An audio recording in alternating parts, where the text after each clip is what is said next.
നമ്മളിവിടെ കടക്കുമ്പോൾ ഒരു പേര് നമ്മളെ വല്ലാണ്ട് ഹോണ്ട് ചെയ്യും. ശോഭ. മേനോൻ സാറിന്റെ ഭാര്യയുടെ പേരാണ് ശോഭ. അപ്പൊ ഞാന് ദുബായിൽ ഒരു ദിവസം നമ്മൾ മറ്റേ കാര്യം ആ കാര്യത്തിന് അവിടെ എത്തിയപ്പോഴ് അദ്ദേഹത്തിന്റെ വീട്ടിൽ നിന്ന് ഭക്ഷണം കഴിച്ചായിരുന്നു. ആ ശോഭ എന്ന് പറയുന്ന എനിക്കൊന്ന് ഈ ശോഭ എന്നുള്ള പേര് ഇന്ത്യയിൽ എത്ര ആൾക്കാർ ഉച്ചരിക്കുന്നുണ്ടാവും, ദുബായിലും മിഡിൽ ഈസ്റ്റിലും ഒക്കെ. അപ്പൊ ആ കൈകൾ കൊണ്ട് നല്ല ഭക്ഷണം വിളമ്പി തന്നു. ആഷ്മിനി ദുബായി പോകുമ്പോ ഒരു ഇല ബുക്ക് ചെയ്ത് തരും.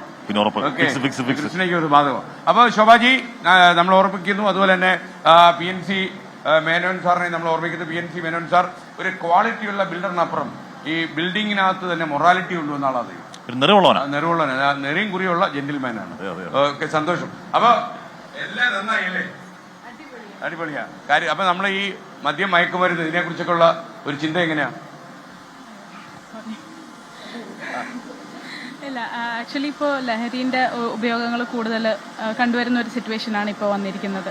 സോ എന്തായാലും ഇപ്പം നമ്മൾ കുട്ടികളെ തന്നെ മുൻകൈ, ഇപ്പോൾ നമ്മൾ ഇതിങ്ങനെ ഒരു ബോധവൽക്കരണം കൊണ്ടുവരുമ്പോൾ കുട്ടികളെ തന്നെ ഇതുപോലെ മുൻകൈ എടുത്തിട്ട് എന്താണ് ഈ സൊസൈറ്റിക്ക് ഇനി മുതലൊക്കെ നമ്മൾ കൊടുക്കേണ്ടത്, അതുപോലെ തന്നെ ഇനി അങ്ങോട്ട് കടന്നു പോകട്ടെ.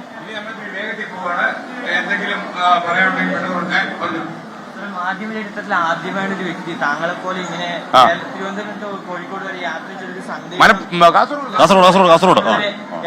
സന്ദേശം ഞാൻ ചോദിക്കാൻ തുടങ്ങിയ ബാക്കി സ്ഥലം മോൻ നടക്കുമെന്ന്.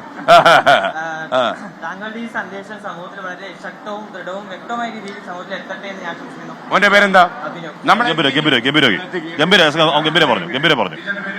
ഉമാദേവി.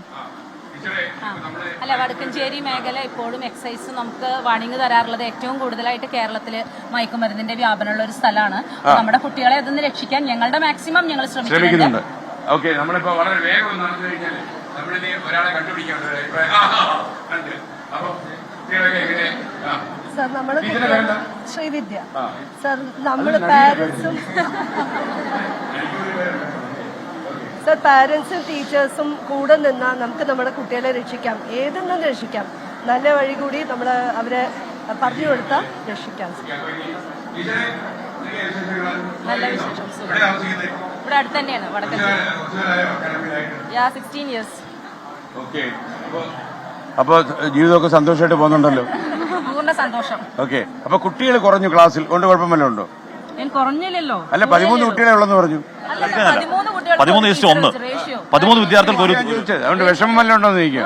വലിയൊരു പാരാവാരത്തെ നമ്മൾ അഡ്രസ് ചെയ്ത് പരിചയപ്പെട്ടിട്ട് ഇവിടെ വരും 13 കുട്ടികളെ ഉള്ളൂ, അങ്ങനെ ടെൻഷൻ ഉണ്ടോ?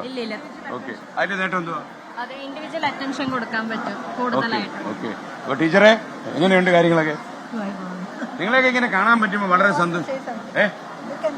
എന്താ മകളെ? ഞങ്ങൾക്ക് ഒരു ഒറ്റ വാഗ്ദാനം തരാനുണ്ട് സമൂഹത്തോട്. ഞങ്ങൾ ഒരു തരത്തിലുള്ള ലഹരി പദാർത്ഥങ്ങൾ ഉപയോഗിക്കുകയില്ല.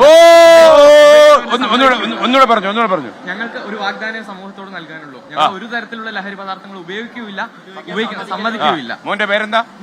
മോന്റെ പേര് ആരുഷ്. എല്ലാവർക്കും വേണ്ടി മക്കളെ പറഞ്ഞിരിക്കുകയാണ്.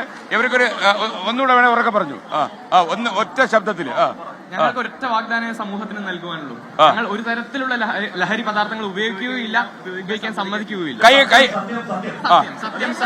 കൈയടിച്ചോളൂ എല്ലാരും. അപ്പൊ ഈ വാചകം എല്ലാരും കൂടെ ഒന്ന് ആവർത്തിക്കുന്നു അല്ലേ? ഏതാ വാചകം എന്ന് പറഞ്ഞേര്. ഞങ്ങളൊരു വാഗ്ദാനം സമൂഹത്തിനോട് നൽകുന്നു. ഞങ്ങൾ ഒരു തരത്തിലുള്ള ലഹരി പദാർത്ഥങ്ങൾ ഉപയോഗിക്കുകയുമില്ല, ഉപയോഗിക്കാൻ സമ്മതിക്കുകയില്ല. ഇത് സത്യം. ഇനി എങ്ങാനും മാറിയാല് ഓക്കെ, റെഡി. അപ്പൊ നന്നായി അല്ലേ ടീച്ചറെ? എങ്ങനെയുണ്ട് കാര്യങ്ങളൊക്കെ? ടീച്ചറിന് ചെവിക്ക് എന്തെങ്കിലും പ്രശ്നമുണ്ടോ? ഒന്നുമില്ല. ഓക്കെ, സുഖല്ലേ? ഓക്കെ, നിങ്ങളെല്ലാവരും സുഖല്ലേ? ടീച്ചറിന്റെ വീട് എവിടെയാ? എന്റെ വീട് ഒറ്റപ്പാലാണ്. ഒറ്റപ്പാലം. ഞാനിവിടെ ഹിന്ദി പഠിപ്പിക്കുന്നു. हिंदी में बात करूंगी. बात कर रहे हो? बहुत अच्छे से बात कर सकती हूँ. ठीक है. കഴിഞ്ഞു. ഓക്കെ, ടീച്ചറെ ഇവിടെ കുട്ടികളൊക്കെ പൊതുവെ എങ്ങനെയാ? നല്ല കുട്ടികളാണ്. നമ്മളെ ചേർത്തി പിടിച്ചാൽ അവര് നമ്മുടെ ഒപ്പം നിൽക്കുന്ന മക്കളാണ്. അവര് നമ്മൾ ആസ് എ പാരന്റ് നമ്മൾ എപ്പോഴും ആഗ്രഹിക്കേണ്ടത് അവരെ നമ്മൾ ചേർത്തി പിടിക്കുക, അവർക്ക് നന്മയും പറഞ്ഞു കൊടുക്കുക, തിന്മയും പറഞ്ഞു കൊടുക്കുക. അതെ, അതന്നെ. ഓ, പറയാം. ഒറ്റപ്പാലം ചൻകുത്തൂർക്കാവിന്റെ അവിടെ. Okay, ready. അപ്പൊ നമ്മള് എന്താ ടീച്ചറോട് ഒരു കാര്യം പറഞ്ഞാൽ മയക്കുമരുന്നിനെതിരായിട്ടുള്ള ടീച്ചറിന്റെ ശബ്ദം വളരെ റെലവന്റ് ആയിട്ടുള്ള ഒരു വിഷയമാണ്. അപ്പൊ നമ്മൾ അതിനെ എതിർത്ത് മുന്നോട്ട് പോവാന്നുള്ളതാണ്. മോനെ സുഖാണോ? സുഖാണല്ലോ, നിങ്ങൾക്ക് എല്ലാം സുഖല്ലേ? ഓക്കെ.